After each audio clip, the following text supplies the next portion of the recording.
Mira a esta ardillita moverse entre palmeras, postes de luz y autos como si la ciudad fuera su bosque de siempre. No, no está perdida, no está fuera de lugar y no está improvisando. Está haciendo exactamente lo que mejor sabe hacer: adaptarse. Soy Isbel Díaz Torres, biólogo, y esto es Canal Guardabosques.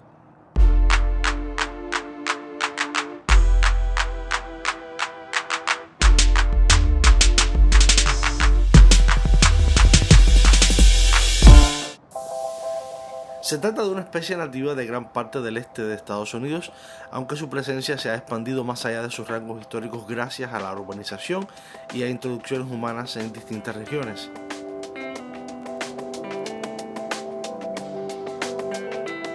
Aquí en Florida no es visitante reciente, lleva generaciones aprendiendo a vivir entre nosotros.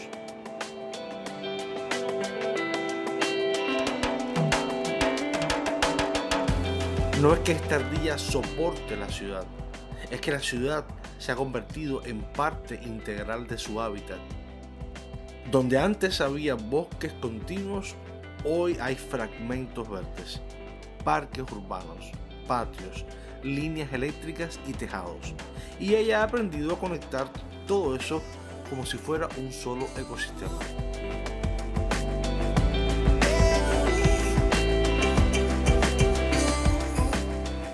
Las ardillas tienen una plasticidad ecológica notable. Ajustan su dieta, su comportamiento y hasta sus rutas diarias según el entorno. En el sur de Florida se alimentan de frutos de palmas, semillas de árboles ornamentales, nueces dispersadas por humanos y plantas que jamás existirían aquí sin jardinería urbana. Son activas durante el día, observadoras y sorprendentemente buenas leyendo patrones humanos.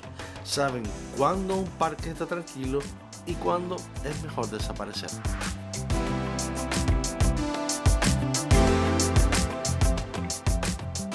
Esta especie puede reproducirse varias veces al año si las condiciones lo permiten, y aunque no existen censos exactos en ambientes urbanos, se estima que sus poblaciones son altas y estables en muchas ciudades del este y sureste del país, precisamente porque saben aprovechar paisajes humanizados.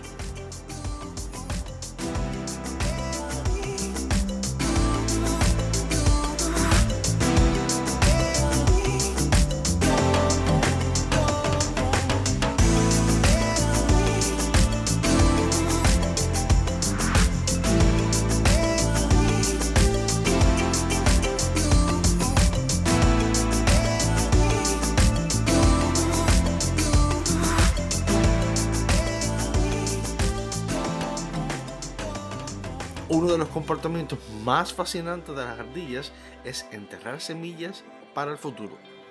Muchas de esas semillas nunca se recuperan en realidad, y ese simple olvido convierte a las ardillas en agentes silenciosos de regeneración vegetal. Incluso en entornos urbanos contribuyen a que broten nuevos árboles y a mantener una mínima continuidad ecológica entre parches verdes.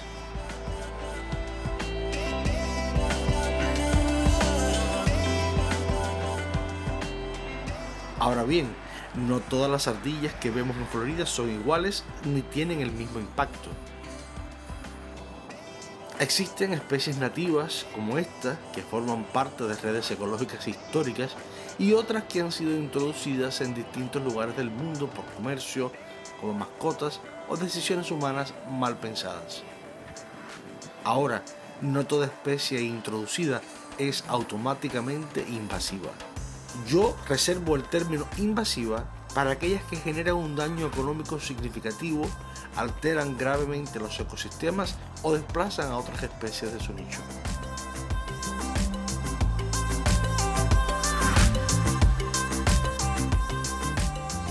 En el caso de la ardilla gris oriental, su éxito no siempre implica destrucción directa, pero sí nos obliga a pensar en cómo la urbanización favorece a unas especies mientras excluye a muchas otras.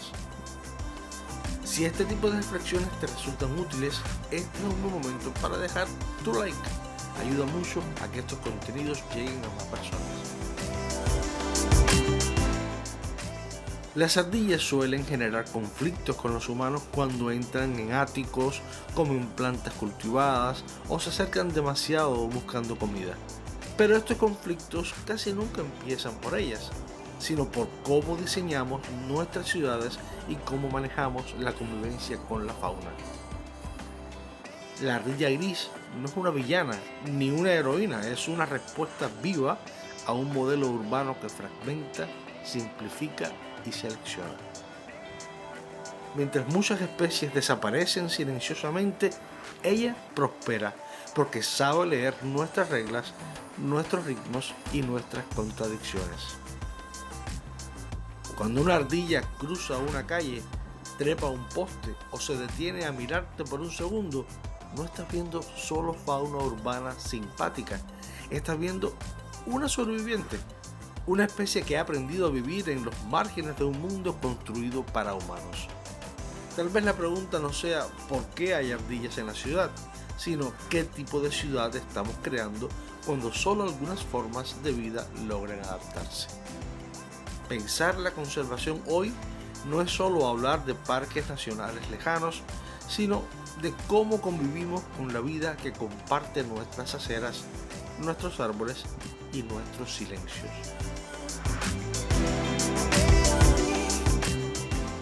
Si te interesa mirar la naturaleza con más profundidad, pensamiento crítico y ética ambiental, te invito a suscribirte a Canal Guardabosques.